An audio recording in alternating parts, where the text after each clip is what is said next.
Hello everyone! Here's a review that was completely unplanned. Today we're going to talk about a movie I just watched from 1958 titled I Married a Monster from Outer Space. On the way to visit his bride Marge the night before they get married, Bill has an encounter with some kind of creature that absorbs him in a cloud of smoke on the road. The next day, Bill turns up late for the wedding, but though he's acting strange, he and Marge get married. It doesn't take long, though, for Marge to discover he is not the man she thought she was marrying. This movie has a unique title. I Married a Monster from Outer Space. Doesn't sound like something that's trying to be taken seriously, right? It's absurd. It sounds like the title of a book for middle grade readers that's kind of scary but also kind of tongue-in-cheek.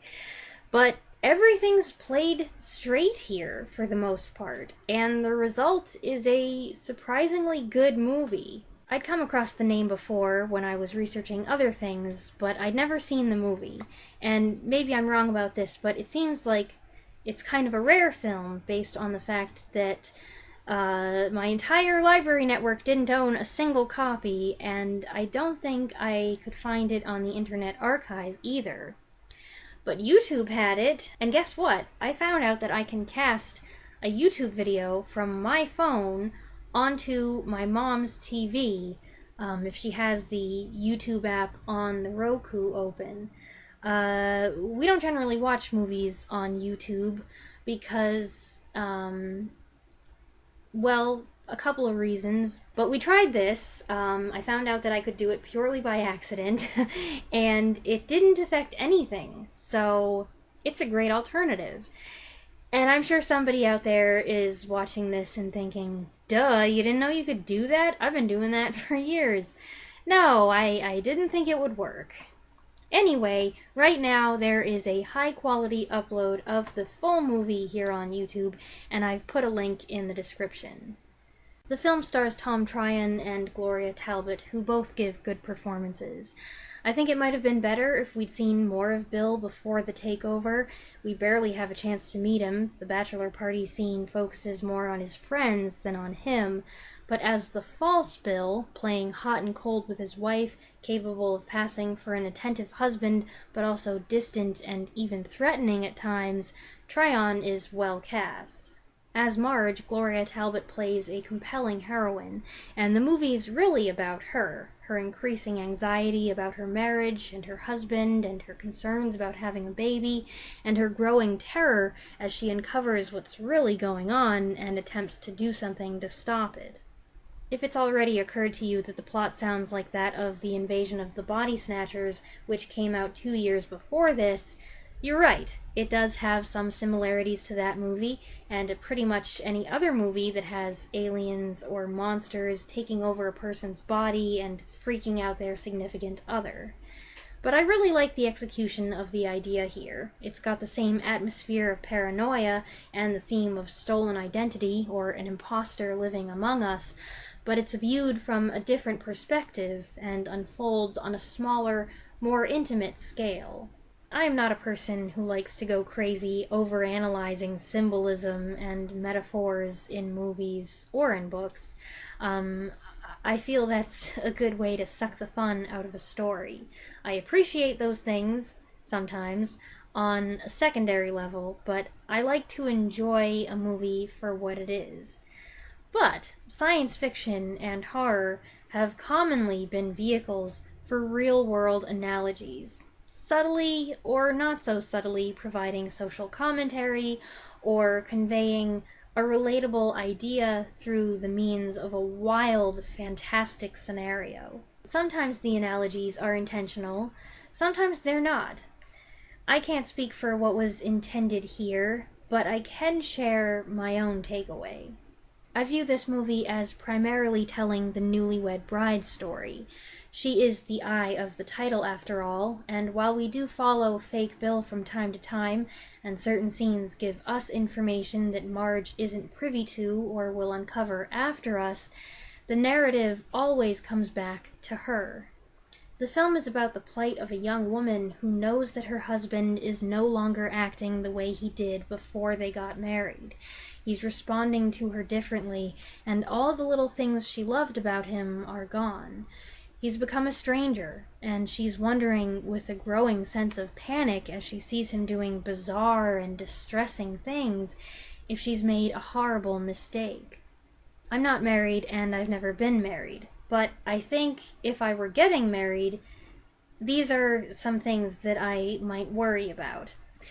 Not, is my husband going to turn out to be an alien from outer space wearing a stolen skin suit, but is my husband going to treat me differently once we're married than he did when we were dating or engaged? I feel that getting married is not something that should be handled lightly, should not be approached in a haphazard manner. And there are risks. It's not common, but marrying someone and seeing their behavior do a 180 does unfortunately happen. There are minor things that can hurt a marriage. People suddenly living in close proximity with each other and discovering bad habits, poor household economy, poor hygiene, dishonesty about little things. After the honeymoon period, the romance and the magic peters out and it's humdrum life as usual.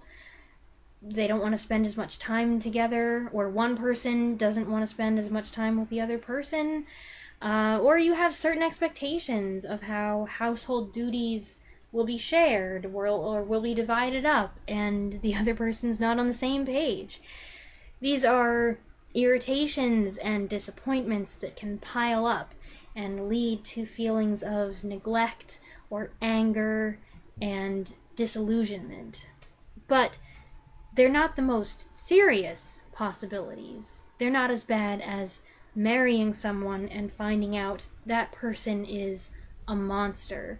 Not a monster from outer space, but a monster who lives on Earth and has everybody else fooled. One with a mean streak who deprives you of love and affection. One who seeks to control you and hurts you if you get out of line. One who cuts you off from the rest of your friends and family, and who makes it so that no one will believe your cries for help. Domestic abuse, especially by that name, was not something that was spoken of much in the 1950s. So I feel that for a 1958 creature feature, to allude to these fears, to acknowledge them even just in the subtext, is unusual, and that makes the movie stand out. I don't think I'm so far off in perceiving this analogy either, because marriage is a topic of discussion throughout, starting with the first scene, Bill's bachelor dinner, where his married friends are sitting around griping about their wives, lamenting his fate, saying things like, "Ah, poor Bill, this is the end for him, he got caught in the trap, the old ball and chain." It's funny then that the life of misery they predict does come true, not for poor Bill, but for poor Bill's wife, struggling to repair their relationship before uncovering a nightmarish conspiracy and trying to break free to raise the alarm. I'm not saying, by the way, that people should be afraid to get married or should avoid it because of the possibility that their person will turn out to be abusive or may turn out to be a psycho or a serial killer, but you should make the decision wisely. If there are red flags, you should pay attention to them. And if you're already in an abusive relationship, getting married is probably not going to make that better. If you're in an abusive relationship, you need to get out of it as soon as possible. Another feature that stands out is the use of special effects. The budget, which was around $175,000, is modest, but it's not so obvious. This being a relatively small-town story, the sets are mostly domestic, and because the aliens are so sneaky, their spacecraft stays well hidden, other than a door that disappears and a few other shots toward the end, we don't see much of it. There's some good imagery, too. The aliens in their natural form appear with a hazy glow around them. This glow, I think, is doing double duty. It's working as a sort of shield for the aliens, but practically speaking, it's obscuring the costume slightly, so the design can be less fussy. I don't know how to describe what these aliens look like. Kind of a bipedal combination of insect and sea creature, maybe, but with guts that, when you see them, turn into a bubbly, gelatinous mass. Very interesting. Editing Weaselberry here. Another little tidbit of information that I found after I recorded this is that one of the aliens was played by Charles Gamora, who's another actor like Ray Crash Corrigan, who had a substantial side gig playing gorillas. Gamora also played the Martian in 1953's The War of the Worlds, which I reviewed earlier this year. The other uncredited actor who played an alien in I Married a Monster from Outer Space was Joe Gray, who also appeared in The War of the Worlds as a looter. It's a small world, isn't it? I suppose the film may be lacking some pizzazz, but it makes up for that in atmosphere and tone. The first act, especially, feels ominous. And the wedding night scene is the first time we see this effect, the alien face superimposition, revealing Bill's true identity as lightning flashes and thunder rolls in the background. And here's something interesting I found out. John P. Fulton is credited as doing the special photographic effects. Fulton's is not a name I'm familiar with, but I should be. He was a 3-time Oscar-winning cinematographer who was head of the effects department at Universal in the 30s and 40s and at Paramount in the 50s.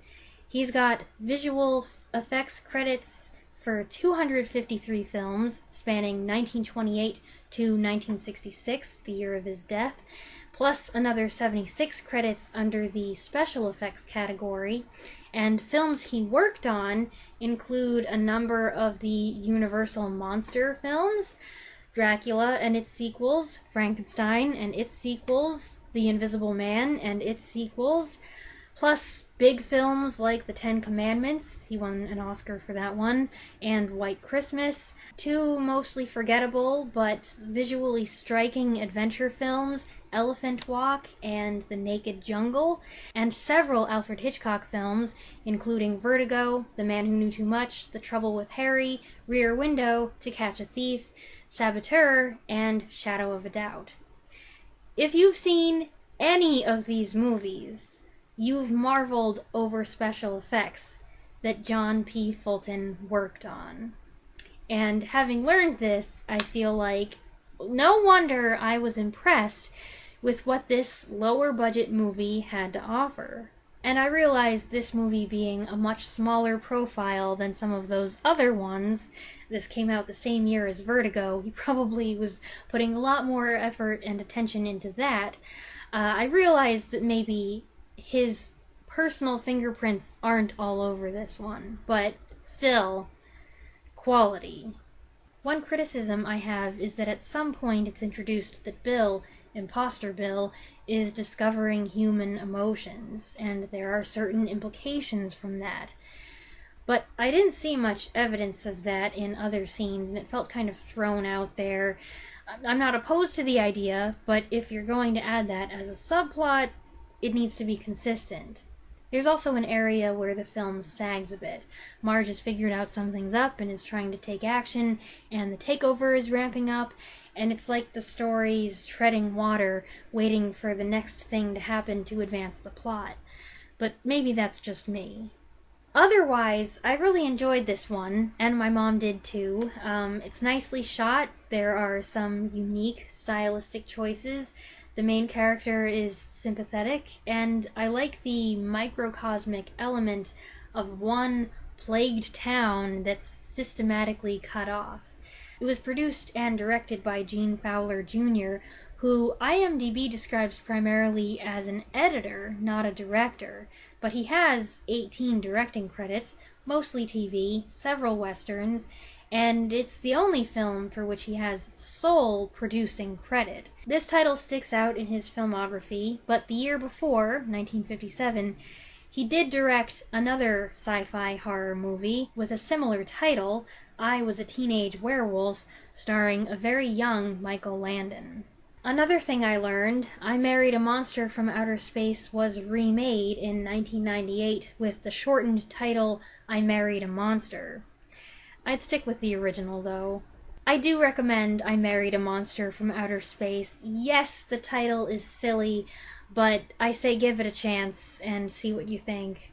I hope you enjoyed this review. If you have already seen this movie, please go ahead and share your thoughts on it in the comments below, and I'll see you next time. Thanks for watching.